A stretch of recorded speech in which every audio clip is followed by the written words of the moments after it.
after Harry Belafonte passed away in April of 2023. His quiet Los Angeles home in the hills of Studio City sat unoccupied for nearly a year.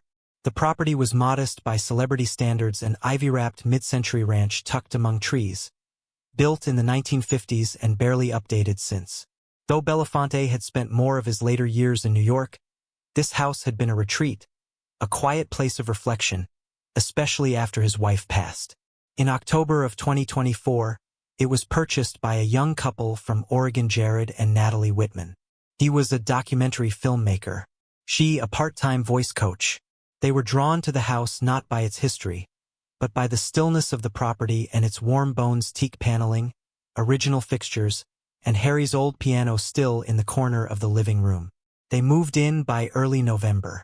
Jared immediately set up a studio in the converted garage while Natalie began teaching students over Zoom from the den. At first, the strangeness was subtle. A lamp in the hallway would be found unscrewed. The radio in the kitchen, an old dial model left behind, would occasionally hum to life, playing low snippets of calypso music at odd hours. Jared assumed it was a faulty tuner. Natalie didn't think much of it. But the tone shifted in mid-December. It started with voices. Natalie would hear someone humming softly through the walls. Always the same few notes. Deo deo. She assumed Jared was working on something in his studio until she realized the sound was coming from inside the bedroom walls. On multiple nights, just before dawn, the old piano played a few soft chords on its own, simple and slow, like someone rehearsing. Natalie stopped going into the living room altogether. Jared, always skeptical, brushed it off. Old house, he'd say. Wood contracts. Things shift. But in January, after returning from a trip to visit her parents, Natalie found something deeply unsettling. All of her framed photos, her students, her grandmother, her and Jared at Crater Lake, had been turned around, facing the walls. Only one remained facing outward, a black and white headshot of Harry Belafonte himself, which neither of them remembered hanging. That night, Natalie woke up gasping, choking for breath. She said it felt like someone had been standing over her, pressing down on her chest. Jared, still clinging to logic, searched the house with a flashlight. Nothing. They considered selling in February. A realtor came by to do a walkthrough. She paused in the foyer, looked at the wall behind the coat rack, and asked, "Is that staining from smoke?" The Whitmans hadn't noticed it before, a faint handprint, as though someone had pressed a soot-covered palm against the white paint. 3 days later, the same print reappeared in the guest room. Jared finally agreed to have the house blessed. They brought in a local spiritualist who had worked on homes in Laurel Canyon. She spent 2 hours moving from room to room, murmuring under her breath and burning sage. When she reached the den, she stopped cold. "There's someone here," she whispered. "But he's not angry, just stuck, like he's waiting for an audience." She told them she believed the spirit of Belafonte, or something tied to him, was still in the house. Not malevolent, but deeply unsettled. "He spent years using his voice," she said. "Now he doesn't know what to do in the silence." The blessing seemed to calm things for a time. But then, in March, Jared captured something on his camera. He was filming B-roll footage of the house for a side project when he noticed something in the background, barely visible in the shadows of the hall mirror. A man, tall, dressed in a 1960s style shirt, watching quietly. Jared tried to dismiss it as pareidolia. Natalie didn't speak to him for 2 days after seeing the footage. They've since stopped inviting people over. The radio still turns on at odd hours. The piano still plays when no one's near it. The house never feels hostile, but never feels empty, either. The Whitmans are still living there. Jared insists he's documenting everything, quietly working on a film titled The Echo in the hall.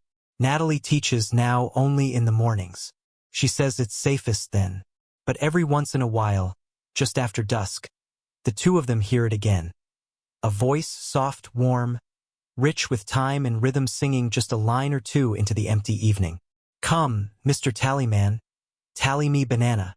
And then silence. Always silence. Don't forget to subscribe and like if you liked this story. The early spring brought an unusual fog to the hills above Ventura Boulevard. It would roll in late in the afternoon, hugging the slope behind the house like a soft blanket, turning the familiar yard into a quiet stage. Natalie began noticing how the light in the house changed during these hours, how it dimmed in the den far faster than in the kitchen, even when the sun was still out. She didn't like being inside when the fog came. She told Jared the walls seemed to pull inward, like the house itself was breathing. On March 19th, at around 3:40 in the morning, Natalie woke to the sound of soft clapping. Not loud, not rhythmic, just 2 slow claps, followed by silence. She sat upright in bed. The sound had come from the hallway, the place where the family photographs still hung, some of them permanently turned around. The next morning, she found one of her own drawings thumbtacked to the wall. She didn't remember drawing it. A faceless figure standing behind the piano, hands resting gently on the keys. She began writing everything down after that. A spiral notebook she kept hidden under the couch cushions, where Jared wouldn't find it. Her entries were short, almost childlike at first. March 22nd, kitchen clock stops at 1:16 every day now. March 23rd, heard humming again, not from outside. March 25th, fog came earlier. Someone whispered behind me in the yard. March 26th, piano again. Same notes. Deliberate. March 27th, he's not leaving. Meanwhile, Jared had thrown himself fully into filming. He mounted a night vision camera in the hallway and 2 motion-activated ones near the piano and the back door. Though the footage never captured anything overt, strange inconsistencies began showing up.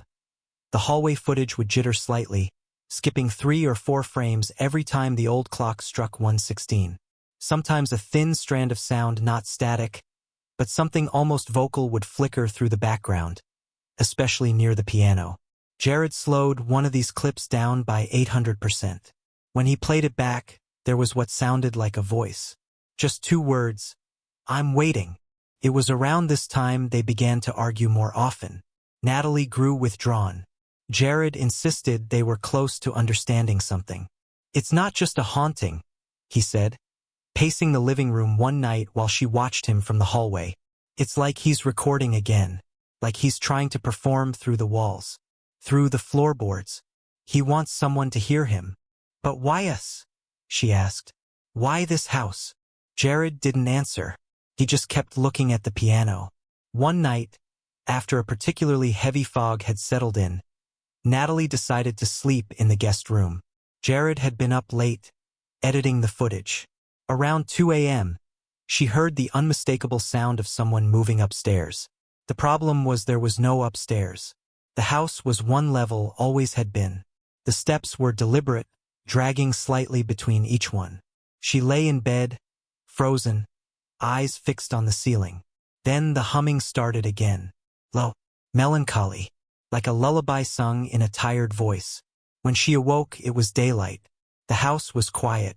She stepped into the hallway and stopped. There were wet footprints leading from the front door toward the den. Bare feet, long, narrow. Just 5 prints, like someone had walked in from the yard and disappeared. She didn't tell Jared. A week later, she took a walk alone around the back of the house, trying to breathe. The air smelled like jasmine and dust. There was an old shed they hadn't opened since moving in Harry's old rehearsal space. Supposedly, the door had always been locked, but this time it was open. Inside, it was musty, filled with old audio equipment and a stack of reel-to-reel tapes, labeled in tight, looping handwriting, Demo 1964, Private, Untitled Sketch 1970, Goodman Sessions Rejects. Natalie, despite her dread, picked one up. It was labeled Only for the Quiet Hours. Back in the house, she convinced Jared to set up the equipment and play it. What they heard wasn't music, not really. It was a voice, Belafonte's voice, not singing but speaking, softly, intimately, as though addressing someone across the room. You reach a certain age and the silence starts to feel heavier. It folds around you like a coat. I sing so I don't disappear. I record so I don't go quiet. If someone's listening, I'll stay. Jared and Natalie didn't speak while the tape played. When it ended, the silence in the room felt oppressive, almost physical. Then the hallway radio came on by itself. No station, just static. Then the first note of a calypso rhythm, low and slow. Then off.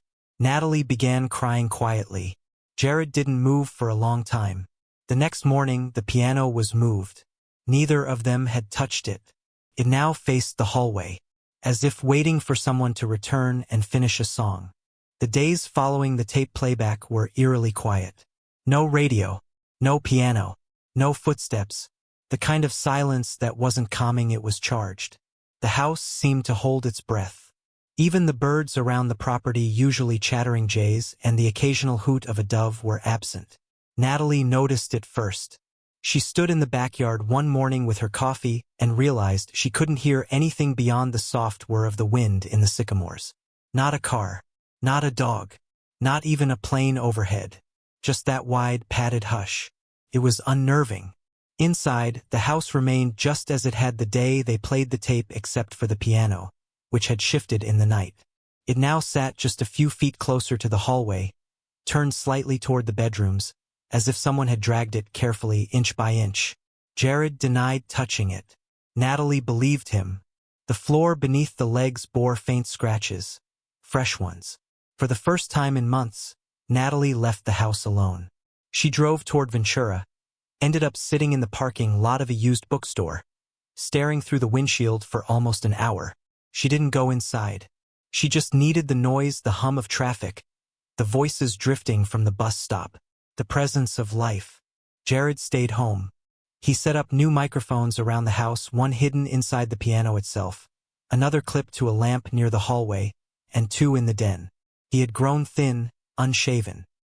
His eyes, once sharp, were always tired now, as if the line between night and day had dissolved for him. Most nights, he stayed up until dawn, listening to the audio feeds with his headphones clamped tight, body hunched over like a man praying. That night, just after 3 a.m., the hallway mic picked up something new. Not humming, not clapping, but a slow, rhythmic knock. Wood on wood. For times. Then a pause. Then again for knocks. Then silence. When Jared played the file back and boosted the low end, he realized the sound came from the back wall of the den, just behind Natalie's music stand. He didn't tell her immediately. Instead, the next day he borrowed a stud finder and began scanning the wall. What he discovered shouldn't have been possible. Behind the wall, between two main beams, was a narrow, sealed cavity about 3 feet wide and 6 feet tall, completely closed off. No access from above, no crawl space behind it. Just empty space inside the wall. He tapped the drywall. It responded with a hollow thud. He didn't tell Natalie that night either. Instead, he dreamed. For the first time in months, a deep, vivid dream. He stood on a small stage washed in amber light. Empty chairs surrounded him in a wide arc. A man sat at the piano, back turned, slowly pressing the keys. The tune was unfamiliar but precise, almost meditative. Jared felt frozen in place. He wanted to speak, but couldn't.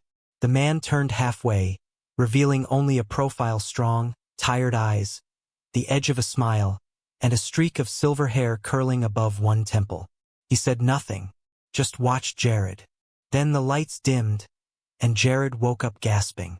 Down the hall, Natalie was already awake. She had dreamt the same man, but in her dream, she had been the one playing the piano. And he had stood behind her, gently placing a hand on her shoulder. They didn't discuss it until noon the next day. They sat at the kitchen table, cold coffee between them. Jared finally told her about the wall. Natalie was quiet for a long time. Then she simply said, "We have to open it." He resisted. He said they should bring someone in. Contractor, a historian, someone who knew the property.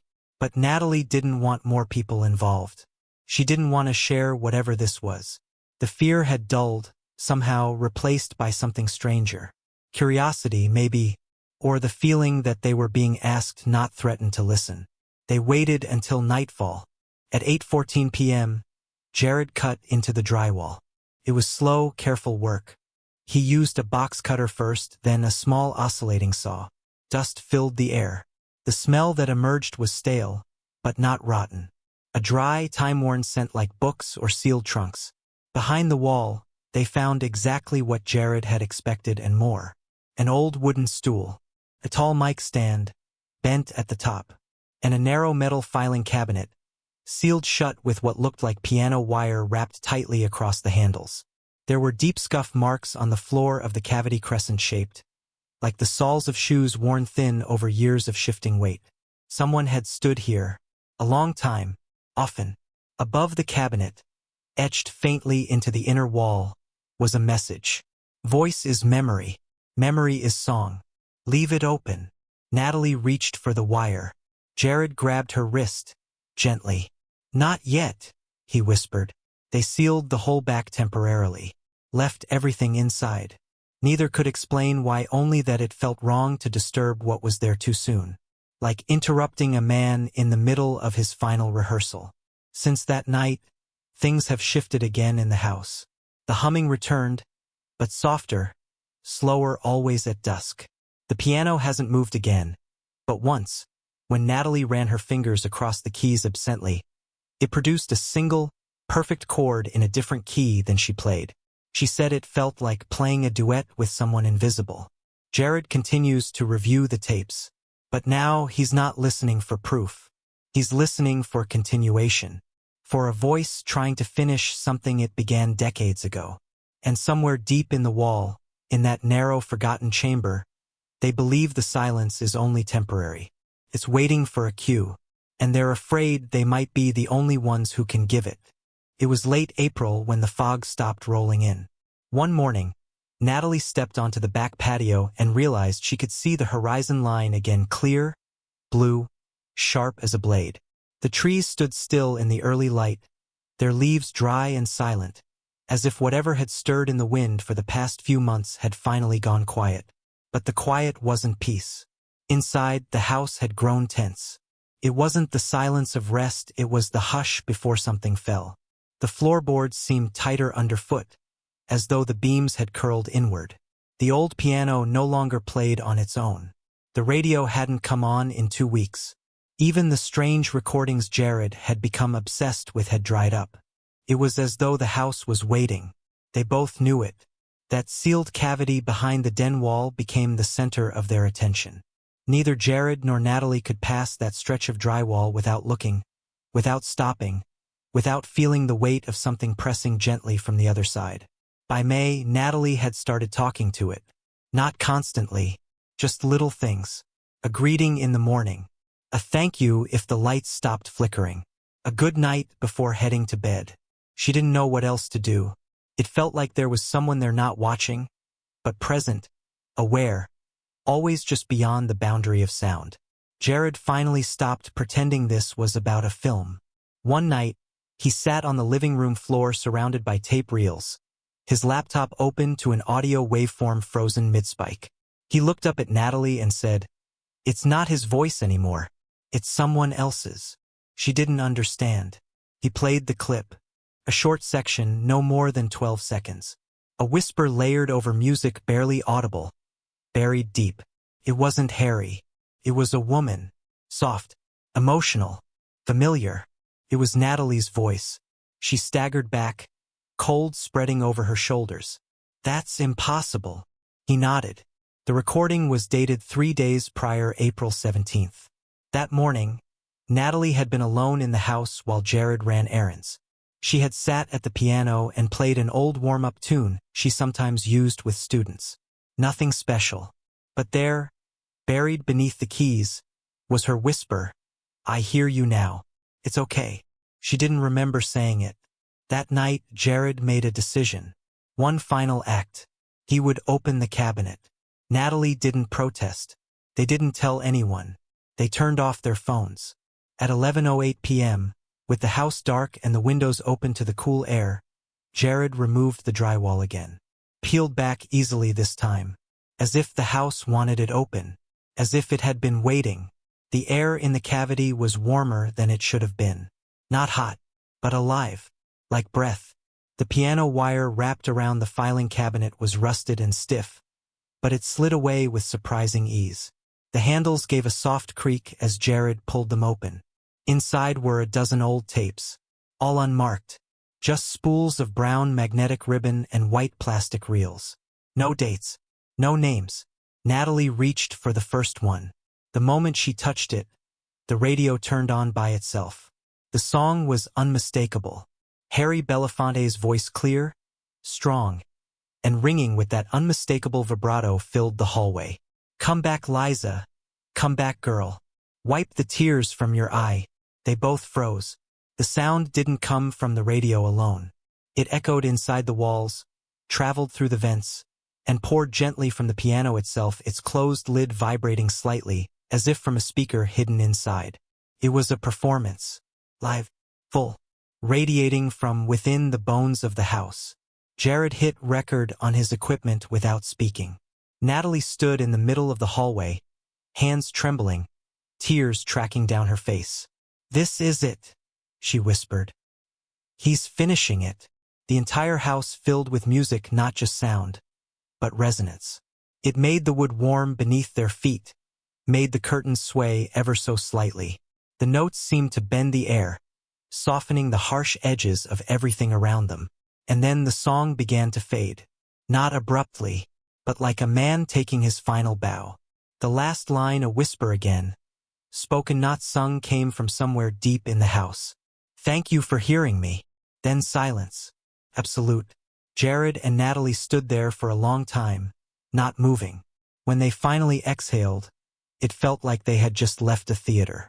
They resealed the wall the next day, not out of fear, but reverence. They boxed the tapes, never played them again. Jared deleted most of his footage. Natalie stopped teaching. For the first time in years, she began writing music again. The house has been still ever since. No more humming, no more movement. The piano stays where it is. Some say it was just the pressure of memory, of grief trapped in walls too long. Others think it was the echo of an artist who needed one last audience before letting go. But Jared and Natalie know better. It wasn't about proof. It was about presence. Harry Belafonte had once said that silence can be more powerful than sound. That a pause between notes is where the truth of a song lives. Now, the house rests in that space. The space between the notes. Don't forget to subscribe and like if you liked this story.